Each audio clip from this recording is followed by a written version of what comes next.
Thank you. You know, I've never been in a society where taxi drivers actually cancel on you, and I've got the receipts to prove it.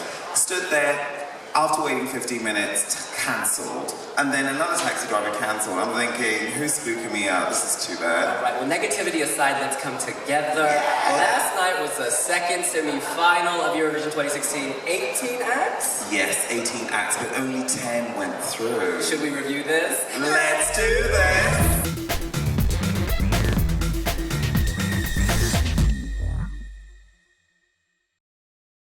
And of course the running order came out afterwards, so we'll talk about that. What was the big surprise for you last night? Well, there were two big surprises for me. I mean, Belarus not making the cut. I thought it was a really expensive, well-staged show. And regardless of what you thought about the song itself, I thought it really came to life on stage. And my favorite entry is out, Norway. I think the reason you like Yvonne has more to do with the way he looks than the actual song, though. Because all season you've been talking about his long hair, his luscious body. Do you want to say something? You've got the microphone, keep talking. But do you think the song itself deserved to go? Yes, of course it did. It was brilliant. I mean, I don't want to take the top 10 away from anybody else, but there were a few surprises, like you made it and this didn't make it. So, but that's Eurovision for you. It's a bloodbath. And you mentioned Agnete. Why do you think she failed to make it? It's a tough one. A part of me thinks that she hasn't promoted the song in any way, shape or form, and the game has changed very much in latter years where you really have to push your work, and she was unable to do that. But I was hoping that, you know, music experts who account for 50% of the score would actually save decent entries, and that didn't happen in her respect. But I am happy for Georgia. Yeah. I think it was really good that Georgia got through. You know, a lot of people were hating on Georgia, like when they had the first version of their song. But then Thomas Gayson came in, he worked his magic. The bridge slays the pack. That bridge is like you're on acid, not that I do drugs, and you're like rocking out, you can't stop moving. It just had this expensive quality. The Georgians brought something to Thomas Gayson. Basically what I'm trying to say is you can spray perfume on a turd, and it works. Well, I met up with Thomas Gayson earlier in the week, and we're talking about, you know, Georgia, and he said very much it was very much their direction on their revamp. You know, they're very much in control of their artistry, and you know, he had lots of ideas, which a lot of it didn't come to fruition. So the final version we hear today is very much a compromised version. Now, if you look at the betting odds following last night, Australia has really emerged as a favorite. They're now number 2, I believe, according to some agencies. And I wish she didn't miss her cues on the hologram. Listen, she may have missed the hologram. She got the voice right. She got the look right. She got the staging right. This we can overlook. It's fine. They'll fix that by Saturday. Oh, but it's... come on. I mean, I'm happy she qualified. Of course, she was a very strong contestant, but that needs to be fixed. Do you think she won the semi last night? Yeah. I think Ukraine won. No, I think Ukraine won. I think Ukraine won it. Ukraine, it's funny, I was really emotional the first time I saw it. She was, howling and screaming for all those victims. But now that I've seen it 6 or 7 times, it's lost the impact for me. Oh, it's not designed to be seen 6 or 7 times. We are freaks, so we see this all the time, but no, I don't think it's meant to have that immediate, 3-minute impact. Absolutely. And she was crying yesterday. She was very emotional. And it's sincere. It's not like she's put drops in her eyes. She's like, oh, I would be emotional, get some votes. No, she's actually feeling it. And she said in our interview on wiwibloggs, she was like, every time I sing this song, I die. And then she said, I just sang it 5 times. I'm a little tired. And of course, it's not about politics, is it? It's about, Okay, you're being a hater. Yeah. In any event, we should go through the running order, which has come out. They have decided to open the show with Belgium's Laura. What's the pressure? This was an obvious choice. A lot of people on our team were saying, oh, Belgium's going to win. It's got that funky, feel good, come on in, let's do this vibe. Beyond that, she closed her semi. I mean, it's only fair that she spins it the other way around. So, I mean, she's in it now. She's not going to win anyway, so why not kick off the show? But you don't think she has a chance to come top 10? She's like a feel-good, teen queen, super dream, positivity, optimism. All these women howling about love and pain, and she's just saying, what's the pressure? Well, that didn't occur to you when you were assigning your Wee Wee jury score. Yes, I gave her a 1, but that was based on the studio version, not based on a live performance. In any event, second in the running order is the Czech Republic. Going second does not bode well. Clearly, producers do not think she's in it to win it. Which is ridiculous, because she did make history and she totally slayed. And when she performed at the Wiwibloggs, she was by far the standout act. I thought she was brilliant. She's really good with this ballad, but she's actually a rock singer. Yeah. And so for her to be doing a ballad is a bit strange, because she rocks out when she rocks. She's got that sexy come F me vibe, like she's just welcoming the world. I just love her. She's such a sight for sore eyes as well. Really stunning, very engaging. A joy to interview, and she can sing, and she's got a wide, she's got, her genres that she ticks every box, really. It's funny, they put Dow Bob in third position, and his song is also quite slow. I mean, I know it's country, and it's supposed to be kind of feel-good, but it has a slow vibe, kind of puts me to sleep, and that follows the Czech Republic. It's a very slow opening, I think. And you don't want to slow down on the third song, so I'm surprised that they've actually programmed him so early. They could have put him towards the end of the first half. Yeah, absolutely. Following the Netherlands, it's my girl Samra from Azerbaijan. I love this song. I know you're a hater. You said she wasn't going to qualify. I didn't think she would qualify. Just not because she was bad, but I thought there were 10 stronger entries in it. So you don't think she has a strong entry? I think she has a strong entry, but it's a somewhat lackluster delivery. No, we say this all the time, but visually, musically, sexually, Oh, please. she's You like... apply that line to every act. No, she has... I'm sorry. Have you seen her breast? She's wearing this golden Britney Spears cat suit. It's so eye-catching. It's so immediate. There's fire.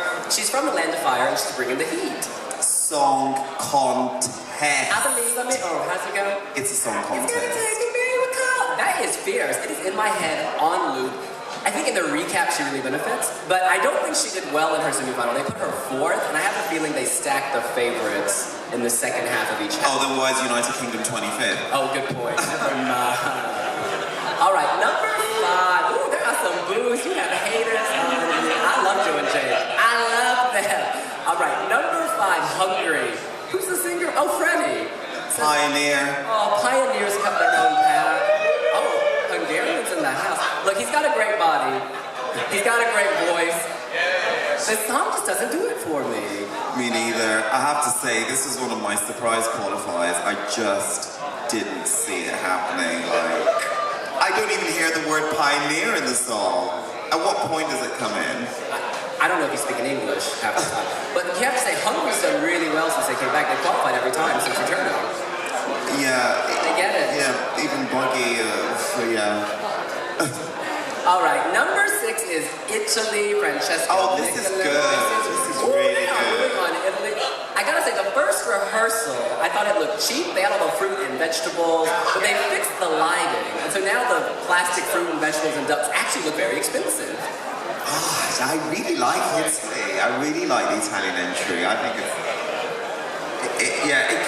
it's still growing and growing, and I liked it to begin with. And she had this, during our interview, she gave this elaborate explanation about the fruits. She said, the tree is filled with fruits, and each fruit represents a different country in Europe. And I was like, girl, what fruit are you? And she said she was a peach. And when you cut a peach open, it looks like a vagina. And I was like, why are you a peach? And she said it was a peach because she has peachy cheeks. She just has an answer for everything. I mean, she flies her promo, all her CDs and all her goodies that she's giving everyone. She flies it over on Alitalia, but she takes the bus to get to Stockholm and be like, who does that? And she's just, but I love her though. She's so engaging. Kooky. She's kooky and we love it. She talks about being a volcano and lava erupting from her every time she takes the stage. Yeah. And then on the red carpet, we're like, how do you de-stress at Eurovision? And she said she talks to dinosaurs. I was like, what? But in her room, she has a collection of stuffed animals, and they give her advice, they give her a sense of spirituality. She's a little cray. And what I love about her is that she's also quite a big deal. I mean, Ariana Olivi from the Peppermints flew over as a reporter to interview her. I mean, who does that? You do that, aren't you here? True. In any event, from Italy, we move to Israel.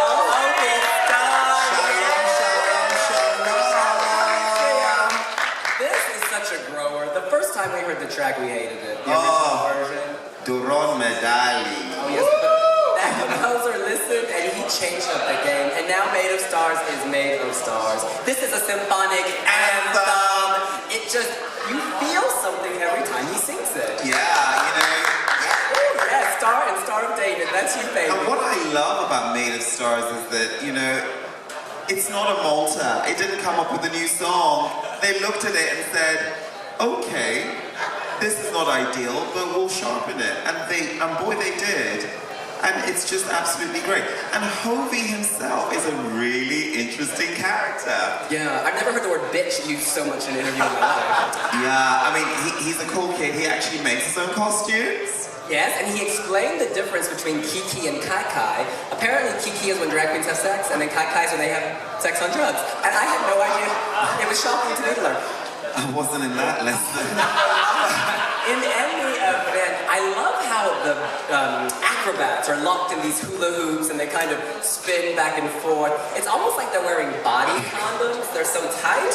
They always play safe in Israel, y'all. I mean, Hovey Star, I think, he's a true blessing to this contest. And what I really love about him is that he's a Eurovision fan as well as a Eurovision star. I mean, he really sits in between the two, and he's just such a cool kid. Yeah. Woo!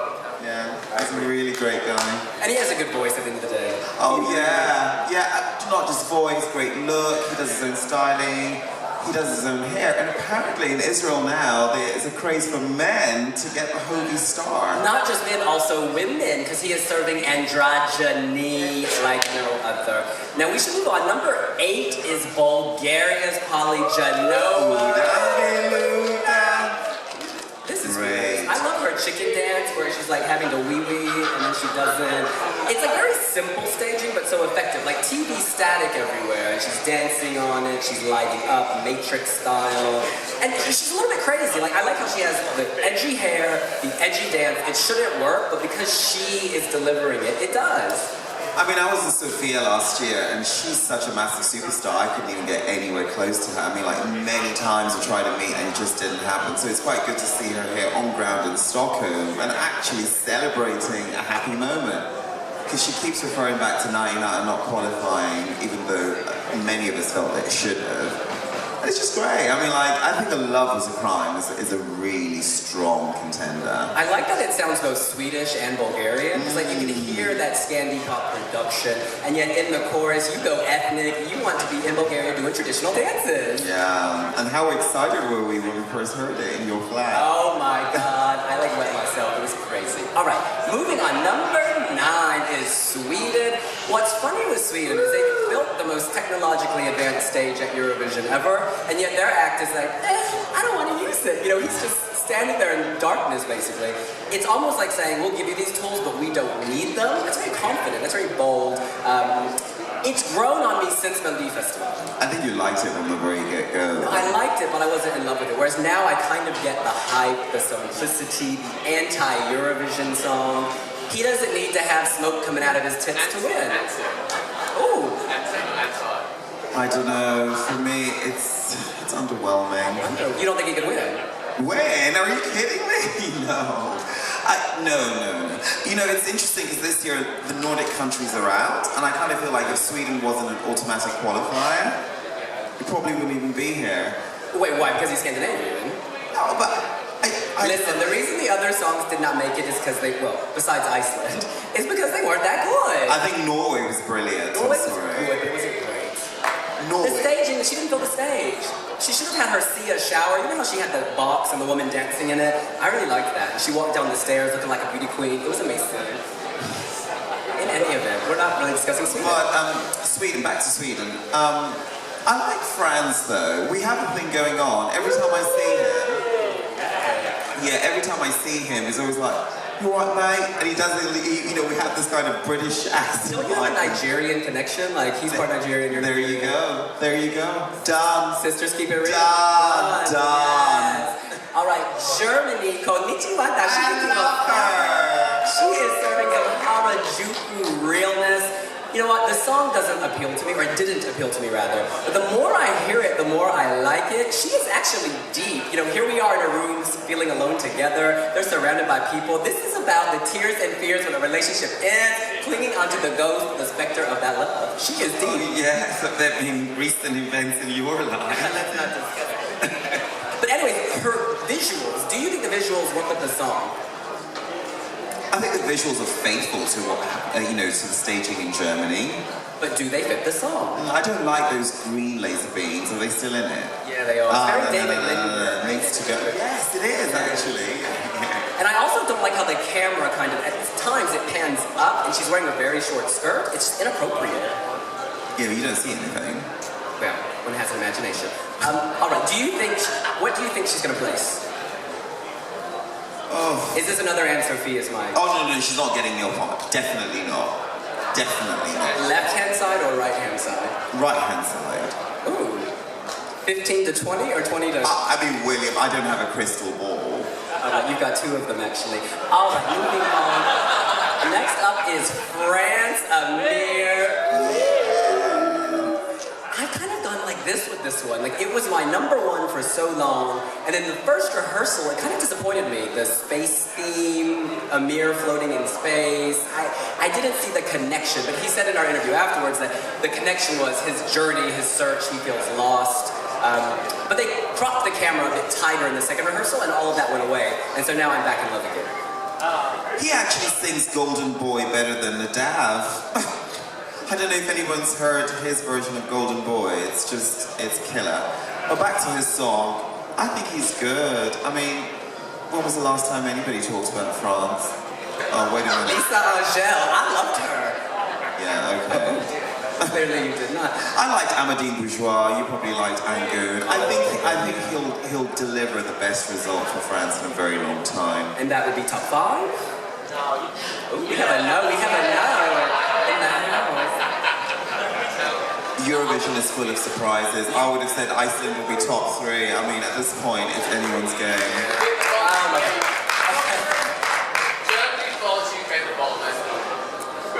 But Devin, are you satisfied with Amir's staging? No, I think his voice is better than his staging. I think, for lots of entries, the staging has actually improved the vocal performance. But in Amir's case, it's gone the other way around, yeah, where his voice is great and the staging doesn't quite elevate what he's serving. He looked visually uncomfortable in the first rehearsal. That thing where he's doing that. Yeah, it's actually crotch up, and then the stars are behind him, so he's like, kind of like Sergei Lazarev, but upside down, floating in space. I have to say though, he's one of the most engaging personalities ever. He's the most genuine, friendly, just real, Great teeth, former dental student. Oh, but just a really all-round, wholesome, nice guy. Speaks many languages, identifies with many people. Just kind of real. In Amsterdam, he told us if his pop music career doesn't work out, he's going to open a dental practice. So lay back and get that mouth open, y'all. Amir is coming to town. Okay, 12 is Poland, Michał Spock. We've had a really difficult relationship with this one. Like, at one point, they pulled all our videos off YouTube because we used this song. They were hating, but they are back in our good books because this song is beautiful. I think it's really beautiful. I think it's languid. But, the beauty of it is that it takes on a really unison tone where you just feel you want to sing along. It pulls people together, actually. Yeah, I like it now. I quite like his look as well. They call the Conchita verse of Poland. I don't see Conchita in him, by the way, but I don't know if there's much competition for that title. But then even he's got the long flowing hair, the black nails, he's very fashion. David Bowie is his fashion inspiration, big shoulder pads. He's very much his own person, and I think that comes out in his voice as well. It was really touching last night. His mother died when he was 5 years old, and at the press conference they asked him, who were you thinking about during this? And he said his mother. And he was getting visibly upset, and I thought it was really touching. Yeah. Hit your number. No, I am very moved. No, I really like him. I think he's a really cool guy.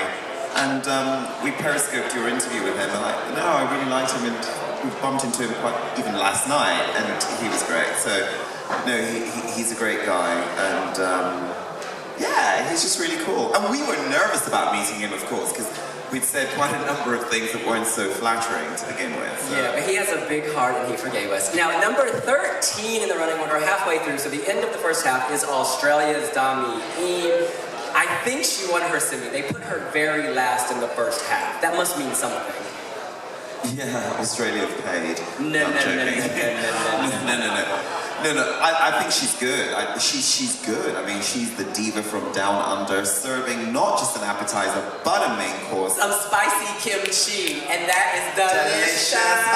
Yeah, it's brilliant. No, she's good. She's very, very good. I like her, and she's brought a whole army with her as well. So, you know, not only do they put on a solid act, they also get the promo right, the PR right. And yeah, you can't fault this really. My favorite answer she's given all season, there was the whole controversy about the lyric FaceTime, and like that was copyrighted by Apple or whatever. And she, of course, is Korean, and she said, I wasn't aware that FaceTime was that because I use a Samsung phone. She has an answer for everything. I think vocally, she may be one of the top 2 or 3 female vocalists here. Yeah, I think the strength of her performance is driven by her vocals. I don't think she's a little too stationary for my taste. Yes, it's great to sit on a plinth and look like a beached mermaid. A gorgeous beached mermaid. Nonetheless, I think you need to push forward. I think movement is critical, and she doesn't give us that. There is movement with the camera, because she's sitting on the plinth. Great! Yeah, motion, dynamism. She's sitting on the plinth, the camera goes back. So she goes from beached whale on box to woman alone on skyscraper in city. Isolation, despite being surrounded by millions of people. It's touching and fits with the theme of her song. She's still stationary. In any event, she's not isolated, because I think that's just total fiction. In any event. The next act, number 14, is Cyprus. We were really... I love this. This is brilliant.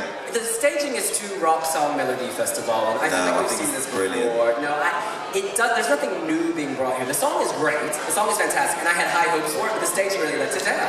No, I think this is absolutely brilliant. I really like the S&M theme. It just ministers to me, totally. I just really like the cages and, you know, the eyeliner and, you know, the black nail polish and, you know, Harry's on the drums. Sorry, that's Chris J on the drums. Harry's on the electric guitar. Oof. I don't think the wolf cutaways work. Like during the presentation, you see these wolves for split seconds running at the screen. It's just very gimmicky. No. And why? How does the song relate to a wolf? I still don't get it. Howling for You. Okay. Well, let's build a song around that. All right. 15th in the lineup is Serbia Sanja Vucic, of course, discussing domestic violence on the Eurovision stage. During the rehearsals, I worried it was too forced, the theme of domestic violence. But as the week has gone on, it's really started to make sense. And it looks very sophisticated and classy now. The staging, red, black. The floor is this kind of red flower with black insets. And you could say that relates to this relationship she's in. Like, she loves this. She had a beautiful relationship, but then inside was this black core, and she had to leave. It's deep. I love the juxtaposition of her entry and her personality. I mean, they couldn't be more different. She is just, she's Hobie Star's best friend. I think that really says a lot. So, you know, she's very bubbly. She's like, yeah. And then she's like, I thought that we were, you know, on stage. So I really like how she merges the two. And yes, she's not talking about love and Cinderella. She's actually discussing something really topical. And she's doing it with an amazing voice. I think she could have finished in the top 3 in her semi. You don't like to play that. No, it's just hard to judge. It really is hard to judge. She's so funny and open. During our interview in Tel Aviv, I was like, oh, you're a dancer? And she's like, yeah, I can lift my leg above my head. I was like, honey, you will go far. She's just hilarious. And you know, she's also really forgiving. We had said in one of our videos that she looked like a drag queen portraying Amy Winehouse. And she comes up to us like, I heard what you said, but I love you anyways. She's just really sweet and warm.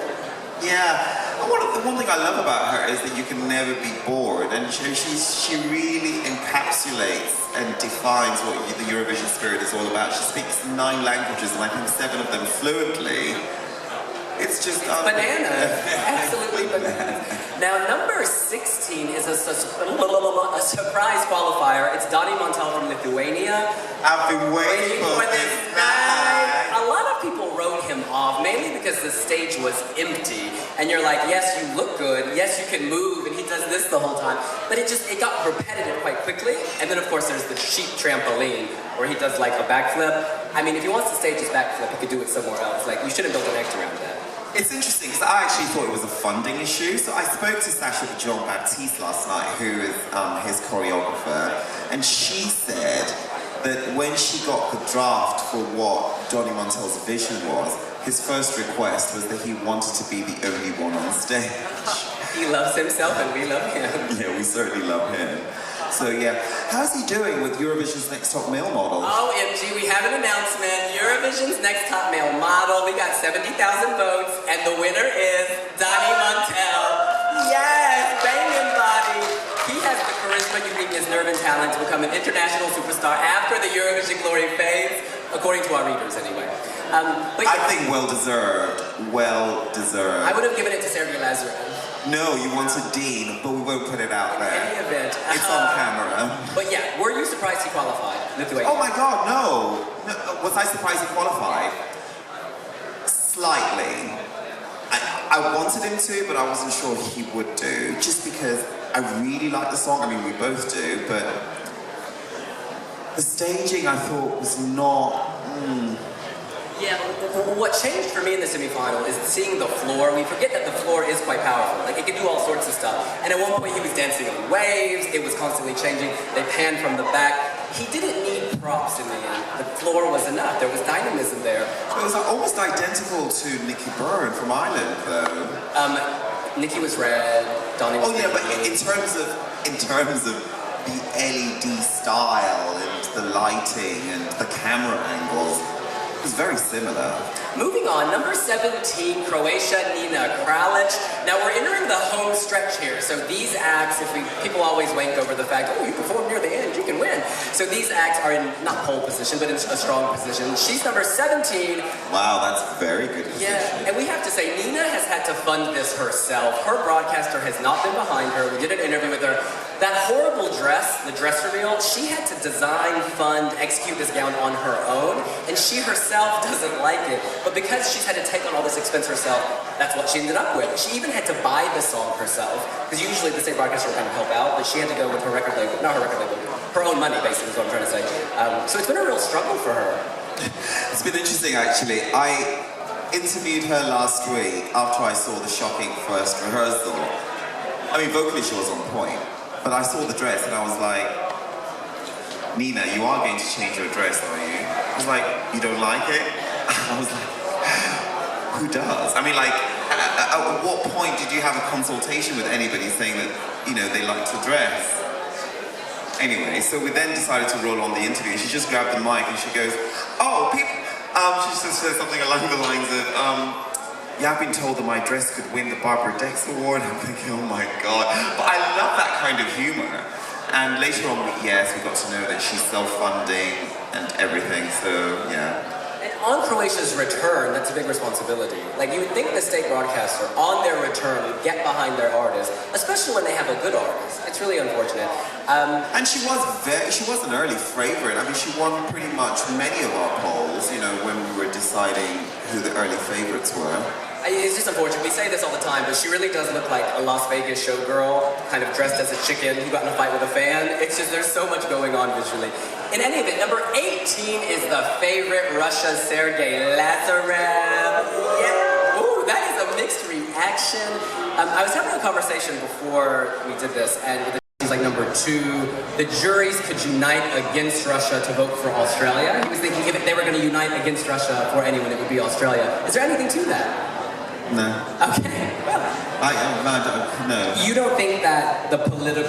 Obviously, this isn't about politics, but people talk about politics. Do you think Russia's, I don't know, policies, international policies, reputation will impact Sergei's ranking at Eurovision? I think people seem to forget that Eurovision was recently held in Moscow in 2009. Yeah. It's not that long ago.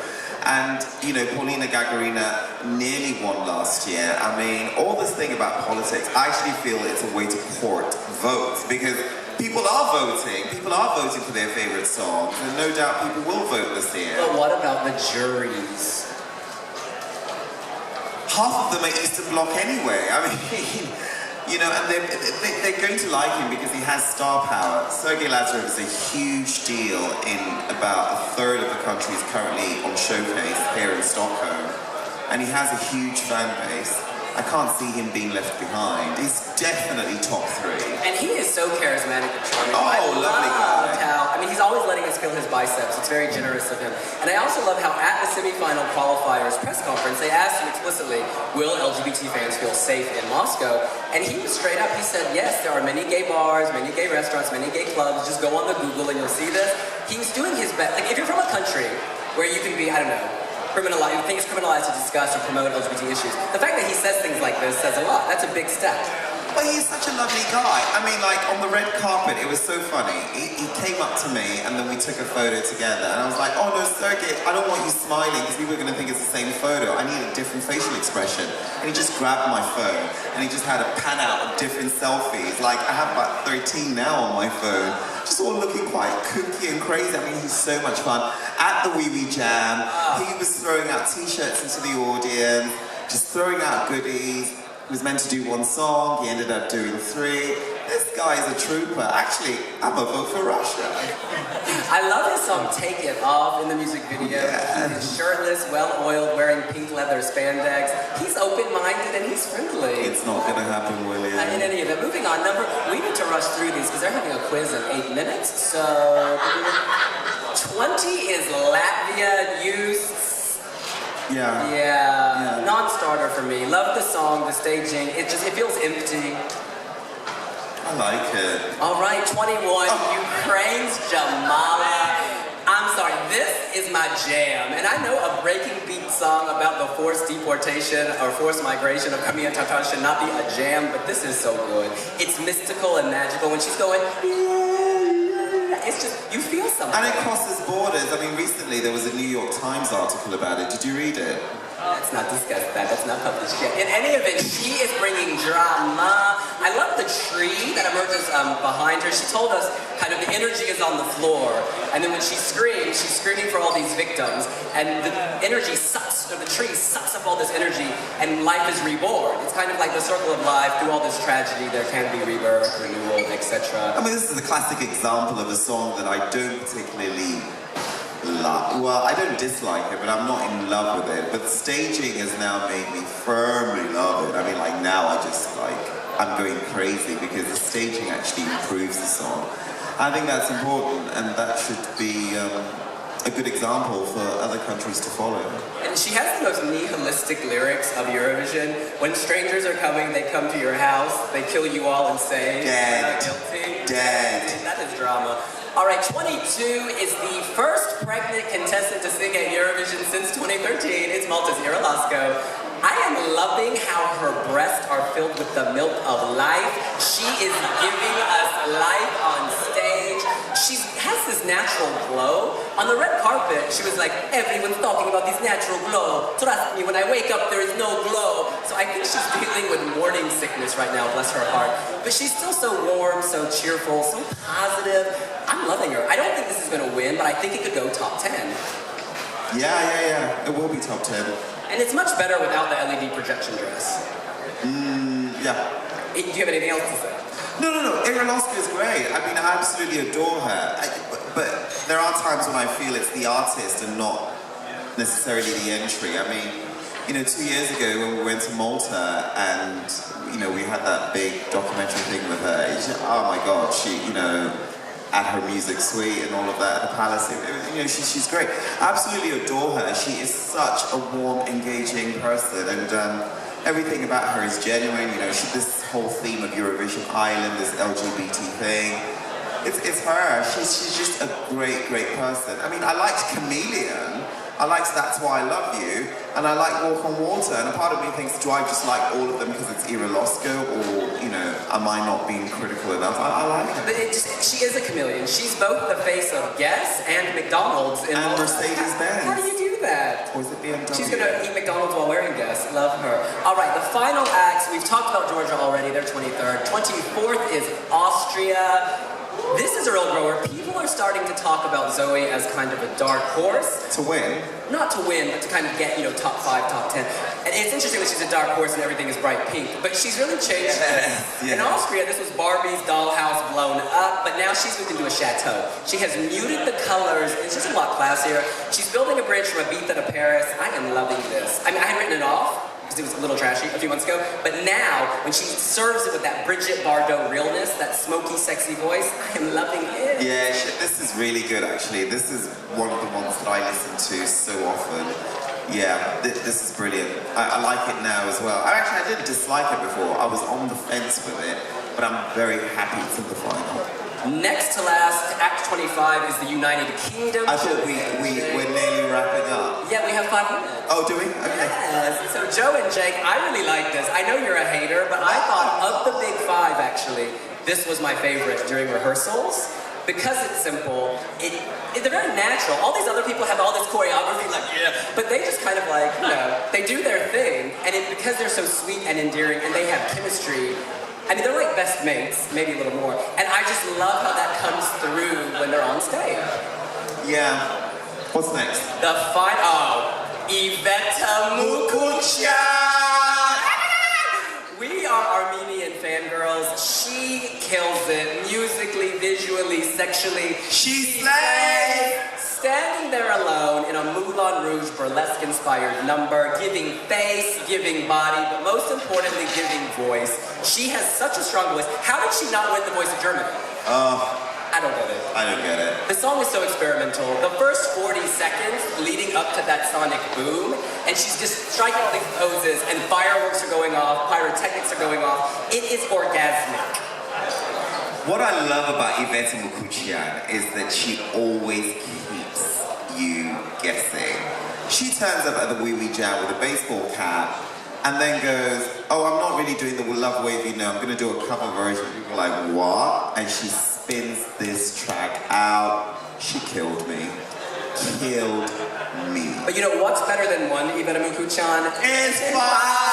That's right. There are half of the show during the instrumental.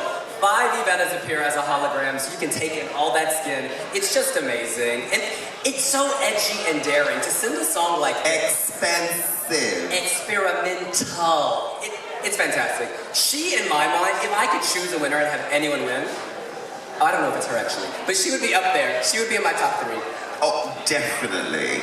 Again, the Love Way, I wasn't crazy about it. I think my Wee Wee jury score was 6. Now it's an 11. I mean, she just shot it right up. The staging is brilliant. Oh my gosh, she gets it. Iveta Mukuchyan, I'm just all over her now. The camera loves her, and she loves the camera. In any event, that's what we think. What do you think? You can let us know here on wiwibloggs. And if you like what you see... Oh, God, did I fuck up that line? You fucked it up. Do it again. Edit. And if you've enjoyed this, please do like and subscribe, add your comments. See you later. Bye! Oh my God, thank you for listening. Sorry we drowned online.